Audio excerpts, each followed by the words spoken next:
Alright, let's chat and watch me play some Counter-Strike. MVP. I'm sure you've heard those three letters before, and no, I'm not talking about LeBron King James, Stephen Curry, Lionel Messi, or even Get Right, Kenny S. or Forrest.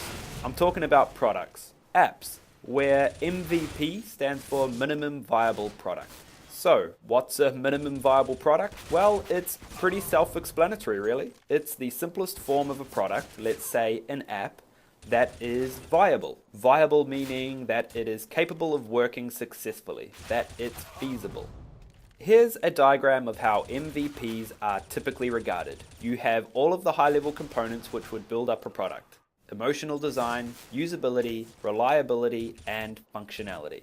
Typically, a minimum viable approach to a product would be regarded as taking a thin slice off the bottom of that functional slab and building that. So why is this even a thing? Like, what is an MVP and why should you even care? The concept of an MVP was created by Frank Robinson and was later popularized by Steve Blank and Ries. Now, if you don't know who these people are, don't worry. I'll chuck some links in the description where you can find out more about them. But let's just say they are insanely successful entrepreneurs and thought leaders. The concept behind an MVP is to build a viable product with the absolute minimum amount of investment or effort required, with the purpose of validating that your product is useful and usable. Software companies have adopted this, and it's an insanely great approach because it allows you to get something tangible into users' hands, which you can then measure and learn from, then iterate on. And by iterate, I mean revisit problematic areas to fix them.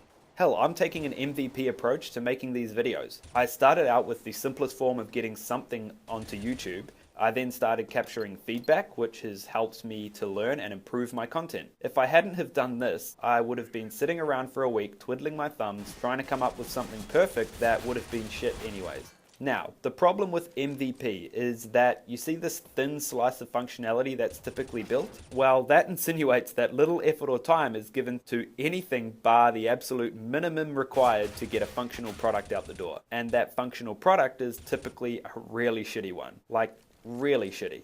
So, instead of stripping off that thin slice of functionality, you should be slicing through the entire pie, grabbing a piece of every layer. Why? Because if your product isn't reliable, usable, or emotional, you run the risk of learning nothing bar the product sucks. Here's what I mean. You take a thin slice of emotional design, a slightly bigger slice of usability, again with reliability, and then finally a large chunk of functionality.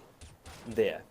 That should be your product. With this, you have addressed all of the core components which create a successful product, and from here, you can start to measure, learn, and tweak with much more clarity, because you know you've got something that you are more comfortable assuming people know how to use, and something that people are more likely to actually enjoy. Look, a lot of people are going to disagree with this, and rightly so. MVP has become quite a disjointed term.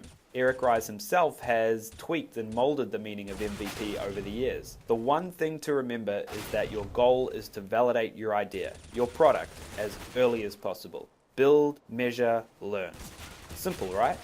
Okay guys, thanks for watching, and I really hope you learned something today. If you want to see more of this content, then hit that subscribe button. And if you liked today's video, then hit that thumbs up. Thanks, and I'll see you all next time.